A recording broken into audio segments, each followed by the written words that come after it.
আপনারা অনেকেই উত্তরাখণ্ড ঘুরতে যান। বেশিরভাগ মানুষই পাহাড় এবং প্রকৃতির অসম্ভব সৌন্দর্য দেখতে উত্তরাখণ্ড গিয়ে থাকেন এবং সেখানে বিভিন্ন পাহাড়ে ট্রেকিংয়ের জন্যও গিয়ে থাকেন।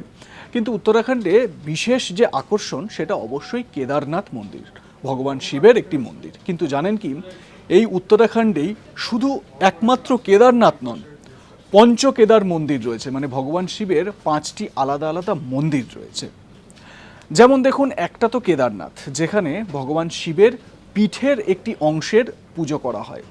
সেখানে যে শিবলিঙ্গটি, সেটি পীঠের যে মানে কুজের আকৃতি, পীঠের আকৃতির শিবলিঙ্গ, তো সেই কুজের পুজো করা হয়।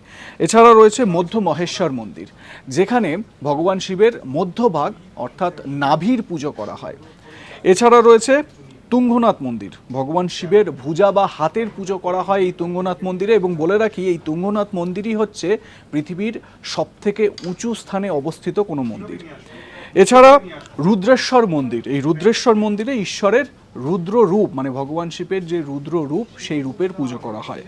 এছাড়াও রয়েছে কল্পেশ্বর মন্দির, পঞ্চকেদারের লাস্ট যে কেদার, সেই কল্পেশ্বর মন্দিরে ভোলেনাথের জটার পুজো করা হয়। ইন্টারেস্টিং বিষয় না? এই ধরনের নানান ইন্টারেস্টিং বিষয় সম্পর্কে জানতে সাবস্ক্রাইব করে নিন আজ তাক বাংলা।